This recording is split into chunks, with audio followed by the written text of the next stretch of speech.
When I told stories about my animals, I noticed that people stopped what they were doing and listened.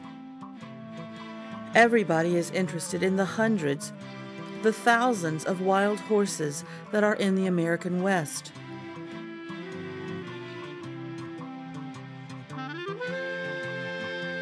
Suppose a little boy caught and tamed one.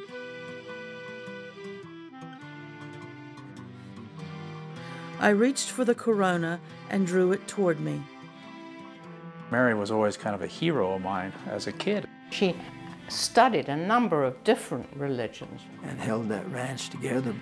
She was very reserved and they felt she was shy. She couldn't let Wyoming go even after she moved away from here.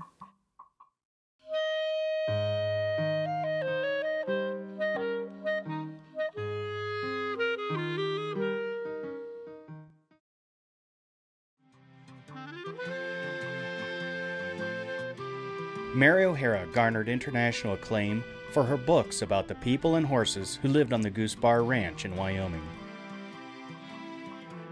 She was also an accomplished musician who composed all of the music you will hear in this program. But OHara was first and to the end a writer. When I was 56, I wrote a story that became famous, My Friend Flicka, and ever since, people have been asking questions about the author. How did I do it? Where did I get my ideas? I am beginning this autobiography on my 90th birthday to answer all the questions.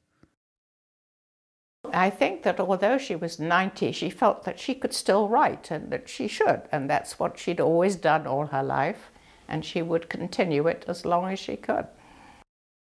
I was born on July 10th, 1885, the third of 4 children, to an Episcopalian clergyman, the Reverend Reese Alsop and Mary Lee Alsop.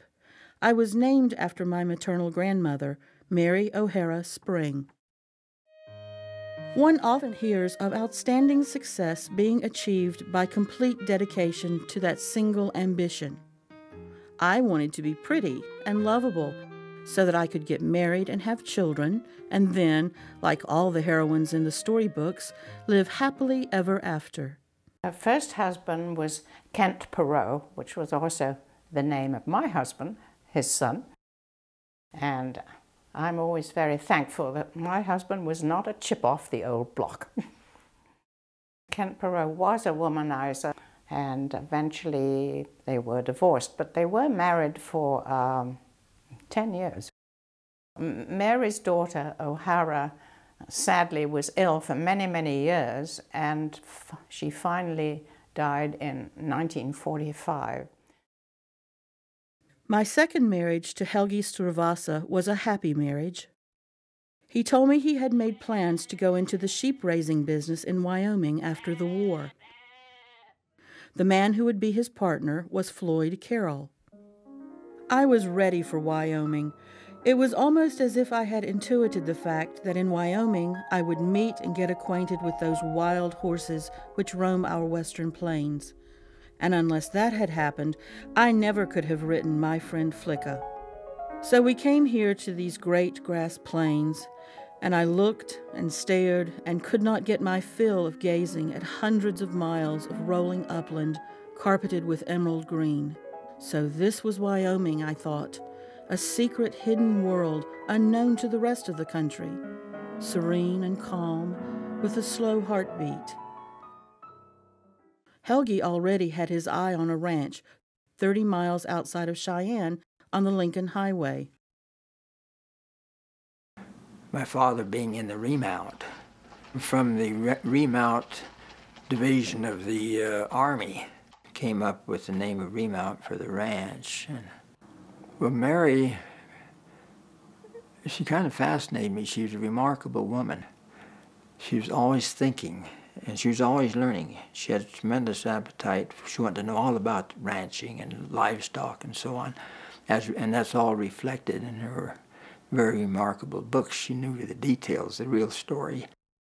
If you are lucky with sheep, you can make a fortune. But no one was lucky those years.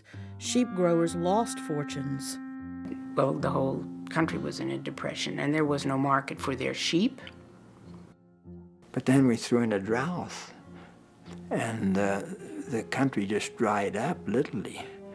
And so at some point there, we couldn't make a living. Financially, the ranch was certainly not a success, and the Depression really put an end to all of their hopes of making money. So it was very disappointing.